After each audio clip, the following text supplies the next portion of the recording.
Bem-vindos ao canal! Para quem não me conhece ainda, me chamo Fernanda Botti, sou farmacêutica bioquímica, biomédica esteta e nutricionista ortomolecular. Trabalho muito com a ortomolecular voltada para a estética, potencializando os resultados dos procedimentos e com a ortomolecular voltada para a saúde masculina e feminina. E na parte feminina, melhorando principalmente os sinais e sintomas do climatério.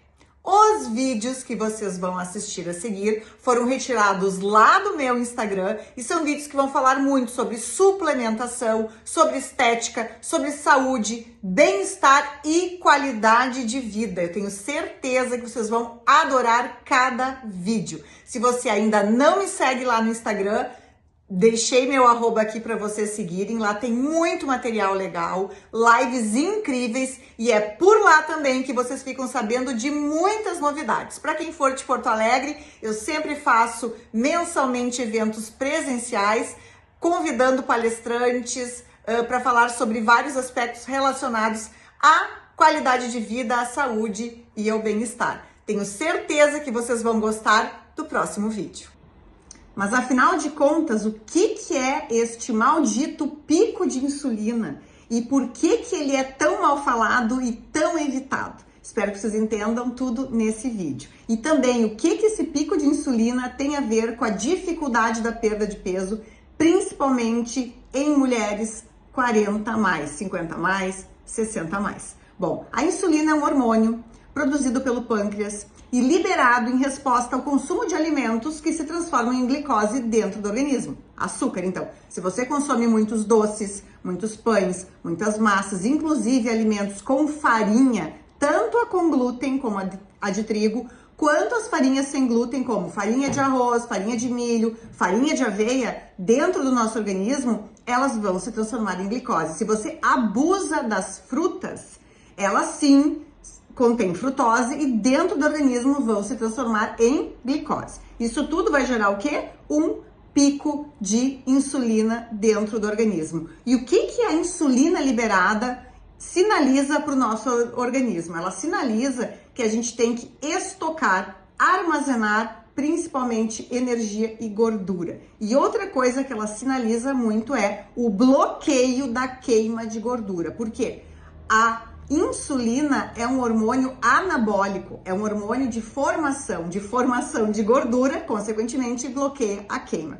Então, toda vez que vocês escorregam ou acabam consumindo algum alimento desses, vocês vão acabar gerando pico de insulina e bloqueando a queima de gordura.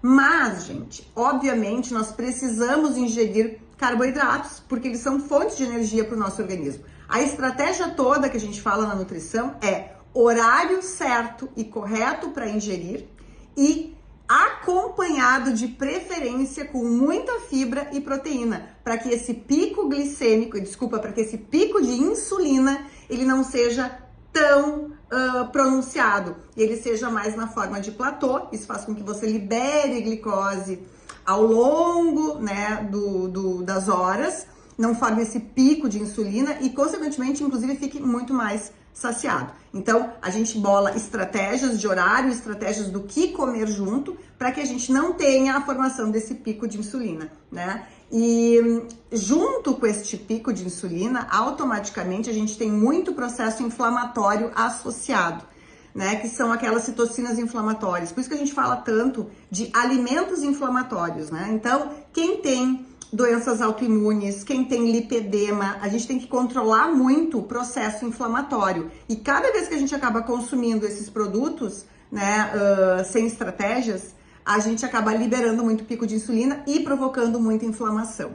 E a inflamação, ela estimula muito o nosso sistema imunológico. E isso é péssimo, porque a gente aumenta muito a formação de anticorpos. E esses nossos anticorpos, né, com essa inflamação crônica diária, ou seja, você consome esses alimentos diariamente, você acaba podendo estimular, né, que os nossos anticorpos acabem reagindo contra os nossos próprios órgãos. Então, por isso, a gente tem aí o aparecimento de doenças autoimunes como, né, a tireoidite de Hashimoto, que ataca a nossa glândula da tireoide, né, promovendo autoanticorpos, fazendo com que essa glândula não produza mais hormônios, e a gente tem o aparecimento da artrite reumatoide e também de outras doenças autoimunes. Então, para a gente evitar doença autoimune, a gente tem que evitar o consumo desses alimentos, principalmente isolados, sozinhos, né? Eles têm que estar sempre acompanhados, por exemplo, por uma proteína ou por alguma fibra, tá?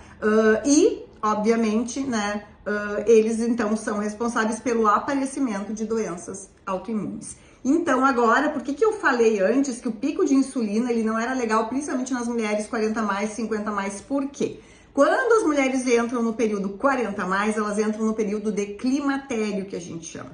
E aí a gente tem alterações hormonais, a queda do DEA, e normalmente a gente tem um aumento do cortisol nessas mulheres. E o cortisol, ele é o hormônio, né? É o hormônio que vocês conhecem como hormônio do estresse. Então, quando a gente acaba liberando esse cortisol, e nas mulheres em climatério normalmente ele é um pouco mais elevado, você estimula a liberar glicose dentro do organismo. Então, é como se você estivesse comendo doce sem estar comendo nada. E automaticamente você vai liberando glicose dentro do organismo. E a pessoa é extremamente estressada. Então, você pensa numa mulher 40 mais, que está ali estressada por N razões, associada ao aumento do cortisol natural nessa fase da vida, você tem então liberação de glicose para dentro do organismo, consequentemente você vai liberar picos de insulina, vai fazer com que armazene gordura e bloqueie a queima de gordura. Então, é por isso que a gente fala tanto de evitar picos de insulina, né? A gente não está dizendo para você não comer carboidratos, mas usar estratégias, né? Horários corretos, associado a fibras, associado a proteína, né, para que a gente não tenha esse pico de insulina tão elevado. Então, não é evitar o consumo de carboidratos, mas usar estratégia, tá? Então, por isso que a gente fala tanto de evitar o pico de insulina, porque a gente acaba bloqueando a queima de gordura e associado a isso gera muito processo inflamatório que predispõe ao aparecimento de doenças autoimunes. O processo inflamatório em si libera um monte de radical livre, que acaba danificando as células, o DNA, podendo também, né, ser o causador aí de diversos tipos de cânceres. Então, gente, a gente tem que ter um equilíbrio, né, e usar estratégias para ter uma alimentação saudável.